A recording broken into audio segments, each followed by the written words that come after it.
Hello, back again on the Top Recap channel. This time I will tell a movie's entitled Canary Black. Let's get straight into the storyline. The movie opens in Tokyo. CIA assassin Avery Graves confirms her target before rappelling down the side of a skyscraper. She lands silently and swiftly eliminates a nearby guard. Inside the building, Yakuza boss Kenji is discussing a shipment when Avery appears, her Glock aimed at his head. She demands that he open his safe. Shut up. Open the safe. As he does, a guard bursts into the room, distracting Avery and allowing Kenji to flee with a flash drive.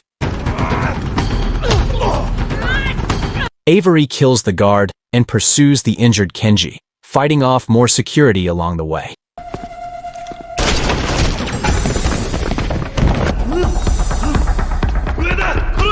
Cornered by several men, she uses her skills to overpower them. Kenji ambushes her, leading to a brutal fight. Avery eventually subdues him and drowns him in his own pool before grabbing the drive and escaping.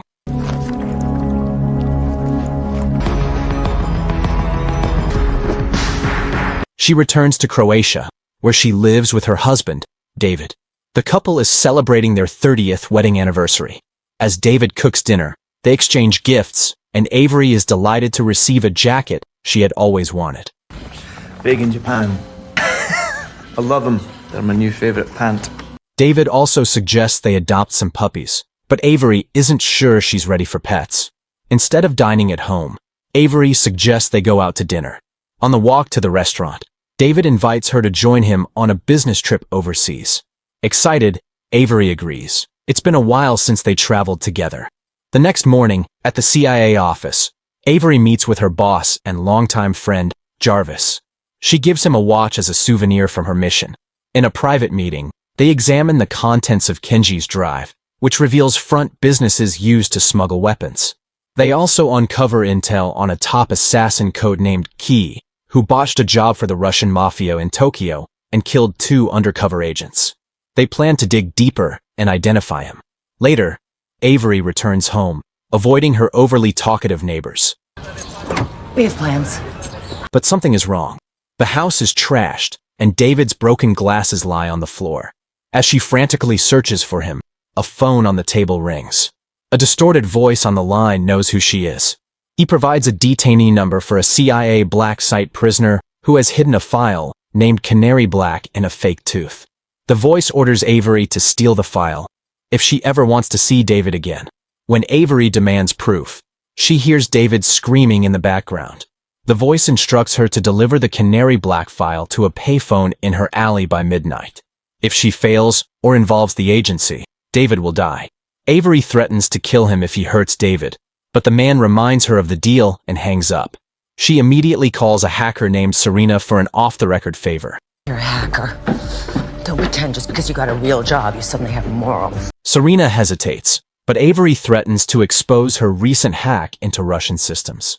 Serena agrees, and Avery asks her to trace the last call to her phone. Grabbing her gun, Avery gets ready. Serena informs her the phone was a burner, but she will try to locate its origin and text the coordinates. Back at the CIA office, Avery looks up the detainee, Laszlo Stoica, but the file is heavily restricted. She sends what little info she can to herself. Then, receiving Serena's location update, she heads there with her weapon drawn. She searches the abandoned apartment and hears a phone ringing. Near the phone, she finds David's wedding ring. The same distorted voice calls again, revealing he expected her attempt to track him. She's now standing on a pressure-sensitive bomb. As he monitors her through a hidden camera, the man begins reading from her agency file. He knows everything about her. He says the deal still stands if she can survive. Wasting no time, Avery pries up a floorboard beside her foot. Using her phone, she identifies the bomb as a bouncing Betty. She breaks a table leg, triggers the mine, and bats it out the window, blowing out the side of the building. Now unarmed, she flips off the camera and escapes to her car, driven by new resolve. She heads to the CIA Black site where Stoica is held and requests to speak with Agent Maxfield, who oversees his detention. Maxfield is reluctant, but Avery insists Stoica has intel tied to her case. She learns Stoica was detained for stealing top-secret information. Gaining access to his cell, Avery confronts Stoica, revealing she knows about his link to Key in the Canary Black file. She offers help in exchange for answers. Stoica refuses, so Avery forcibly pulls the tooth, only to find it empty.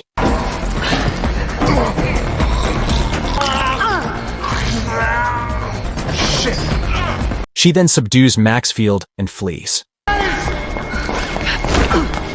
Maxfield, seeing the missing tooth, assumes Avery has stolen the file. She has the file! Lock it down! He orders her capture, but Avery takes down several agents and escapes. Back at CIA headquarters, an alert goes out. Avery Graves is now considered a rogue agent. Deputy Director Nathan Evans demands answers from Jarvis and Maxfield. Jarvis defends her, explaining Avery was orphaned young and trained as a covert assassin from age 18. He doesn't believe she's a traitor, but Evans orders her neutralization. Evans adds that the Canary Black file contains compromising information on world leaders and high-level officials, including himself and Jarvis, who had a secret affair years ago. Evans cannot risk their enemies obtaining the contents of the Canary Black file, so he grants Jarvis full access to agency resources to neutralize Avery.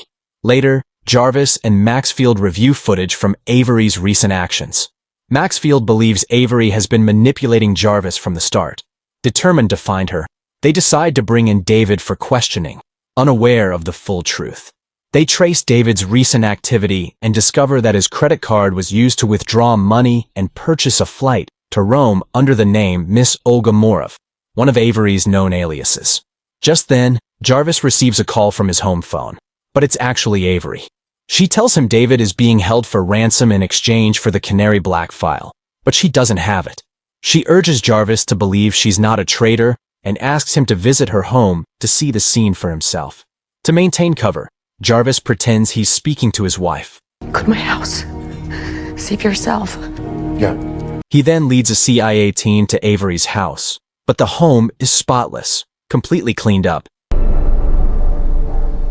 All this is a setup. If that were the case, she would have brought us in. Maxfield is unconvinced by Avery's ransom story and begins searching the house for the file. Meanwhile, Avery visits a nightclub and is noticed by the owner, Henrik, who is clearly unhappy to see her. She explains her situation and requests a list of items, along with a roster of foreign agents, assassins, and intel brokers currently in the city. She offers payment in exchange for the information. I have the cash at my safe house. I'll pay you when it's done. Avery then heads to one of her safe houses, but as she enters, she's ambushed. After a brief but intense fight, she kills her attacker.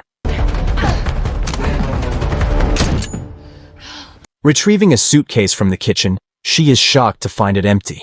The attacker's phone rings. It's the distorted voice again. He tells her the man she just killed worked for him, and that he's drained her emergency funds as punishment for trying to outsmart him. Avery explains that Stoica's tooth was empty, but the man doesn't believe her. He sends a video showing David being tortured and gives her 4 hours to retrieve and hand over the file, or David dies. Desperate, Avery contacts Jarvis and arranges a meeting. That night, they meet in his car.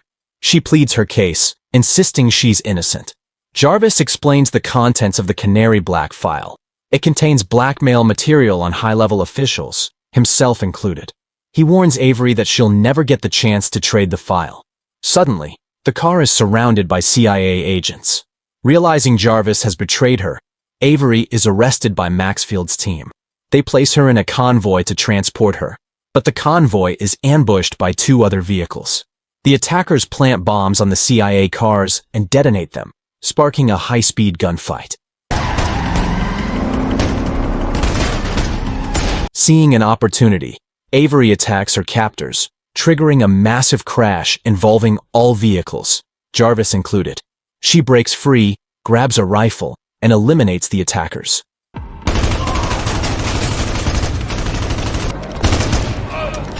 One assailant survives and pursues her, attacking with a knife. Avery dodges his strikes and kills him with his own weapon. Shockingly, she realizes the man is her neighbor, Rurik, but he dies before giving her any answers. Back at headquarters, Jarvis confronts Maxfield, insisting Avery may have been compromised. Maxfield remains adamant that she's a traitor and threatens to relieve Jarvis of duty. When they receive a photo of the dead assailant, Jarvis immediately recognizes him as Rurik. We are then introduced to the man behind the distorted voice, Konrad Brannoff. Speaking to Rurik's widow, he callously remarks that soldiers are meant to die. Shortly after, he executes another subordinate for failing to capture Avery. Avery meets with Henrik again, but she only has a few $1,000s left. What's that? A tip? Instead, she offers valuable intel. She tells Henrik about Kenji's contact within the UN Security Council and his corrupt dealings. In return, Henrik informs her that the Kruger brothers, one of whom is Key, are currently operating in the city. Avery suspects Key is responsible for David's kidnapping. She also learns that Rurik was a private contractor unknown even to the CIA. He called himself Niklas, but his name's Ronik, Austrian. He and his wife were my neighbors for the past 8 months. Henrik provides her with the items she requested, but warns her not to contact him again. Meanwhile, Evans visits the headquarters of Nest and meets its director, none other than Konrad Brannoff. Ironically, Brannoff scolds Evans for the chaos in the city. Evans offers a partnership to bring Avery down. Brannoff agrees, but on the condition that he gets to interrogate her first.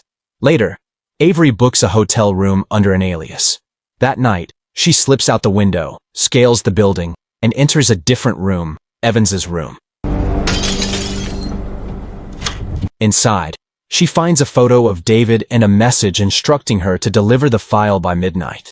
When Evans returns, Avery ambushes him, silencing him with a mask and strapping him to a chair. The level of your voice. She accuses him of having the file and demands the password to his laptop. Evans denies having it and warns that giving up the file will get her killed. But Avery doesn't back down. Password. Agent Graves. She begins torturing him, breaking his fingers one by one until he gives up a password, which doesn't work. 309.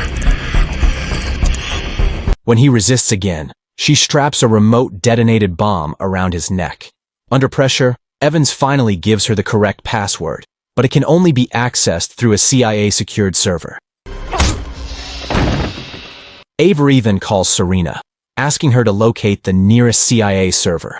She also contacts Jarvis again, requesting blueprints for PLK Technologies, a company with a Department of Defense contract, meaning it has a secure server. You're the only one I can ask. Jarvis knows helping her could expose him, but agrees to try. Avery meets Serena on a rooftop overlooking PLK Technologies. With blueprints now in hand and Serena controlling a drone, Avery grabs hold of the drone as it flies her toward the building. Avery lands on the roof of the PLK Technologies building and tells Serena to return for her in 10 minutes. She navigates through the interior, makes her way to the server room, and hacks into the system using Evans' credentials. She successfully logs into his account and begins copying the Canary Black files. Meanwhile, Evans regains consciousness in his hotel room, still restrained and unable to call for help. Eventually, his agents find him and he alerts them to Avery's infiltration. They immediately contact PLK Security, who initiate a full lockdown of the building. Avery finishes downloading the files and radios Serena to retrieve her. As security teams close in, Avery engages them in combat, taking down multiple guards before leaping from the building and latching onto Serena's drone. But gunfire hits the drone, causing it to lose control. Avery is forced to drop into the street below. She contacts Serena with a rendezvous point, then steals a car from a stunned bystander and speeds off. A furious Evans calls Konrad Brannoff, and the two begin mobilizing their respective forces. Serena meets Avery, and together they access the contents of the Canary Black files, only to discover it's not just blackmail material. It's a digital arsenal, a series of Doomsday viruses, each capable of crippling the economy of a specific country. Avery realizes the files are too dangerous to fall into anyone's hands. She instructs Serena to encrypt the data and takes her phone to send Jarvis a message, allowing him to trace her location. With midnight approaching, Avery races toward the designated payphone. She drives at top speed, but is suddenly blindsided by a truck. Dazed but determined, she stumbles toward the now-ringing phone, but arrives too late. As she stands there, a man tasers her and injects her with a sedative. Now in possession of the Canary Black file, Conrad launches his plan.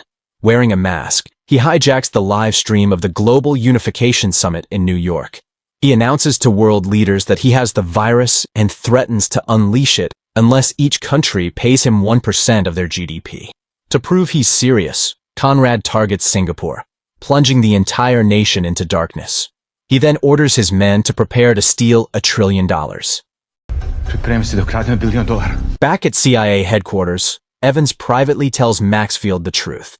The Canary Black virus was created by the CIA as a fail-safe weapon against foreign threats, and even includes a version designed to destabilize the US in the event of civil war.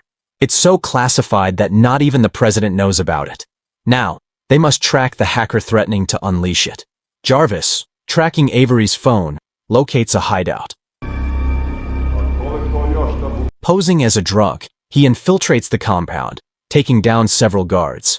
But inside, he's captured and brought before Conrad. Give it the wrist. Shot to see the mastermind in person, Jarvis warns that the CIA will never stop hunting him. Conrad responds by shooting Jarvis dead. Avery is awakened with a slap. Conrad mocks her for her failure, boasting that she's made him rich. Avery demands to see David. Conrad obliges. David is dragged in, battered and bound. Then, Rurick's wife shoots him in the side. As the world scrambles to respond to the crisis, governments begin paying the ransom. Even Conrad's own president advises compliance. Suddenly, David attacks Rurick's wife and kills her in a vicious struggle. He then frees Avery, but she turns on him, demanding the truth. David confesses that he was the one who told Conrad about the virus. The kidnapping was staged to manipulate Avery into retrieving the file.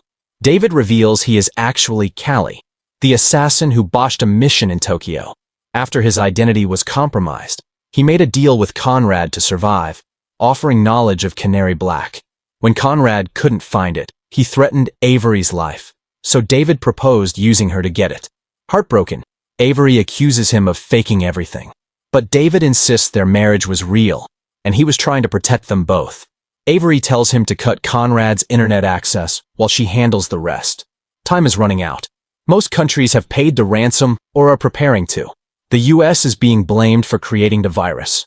Evans, under immense pressure, orders his team to locate Avery and Jarvis. He sends a tactical unit to Jarvis's last known location. Avery finds Jarvis's lifeless body and breaks down in grief. Meanwhile, Conrad prepares to launch the remaining viruses, starting with the US. David reaches the electrical panel and kills the power, plunging the entire facility into darkness. Avery uses the cover of night to move closer. As Conrad attempts to lock down the room, she opens fire. In the ensuing shootout, Conrad orders his hacker to launch the virus while he escapes. Avery neutralizes several guards and pursues him. A final gunfight ensues. Avery hits the hacker, wounding him. As she closes in, Conrad tries to bribe her with billions, but she doesn't hesitate. She shoots him in the shoulder and launches a physical attack. Conrad pulls a knife, and the two tumble over a balcony during the struggle. Meanwhile, the injured hacker activates the viruses. Avery manages to overpower Conrad, stabbing him and ending the threat. With seconds to spare, she stops the virus from being unleashed. David arrives, apologizing once again and offering to make things right. Avery, done with his lies, returns his wedding ring. We don't get a happy ever after, David. At that moment, CIA agent storm in. David tells her he still loves her, then jumps out the window. Avery is arrested and brought before Evans, who accuses her of treason, blames her for Jarvis's death, and says she'll pay for breaking his fingers. but Avery cuts him off with a brutal headbutt. Just then, Elizabeth Nils enters. Evans receives a call from the president. Elizabeth, representing a newly formed agency called MC6, says they specialize in handling global threats like Canary Black. She offers Avery a choice, prison or a new mission. Avery accepts. Later, she walks outside, her future uncertain. On a nearby guardrail, she spots David's wedding ring, proof that he's still alive.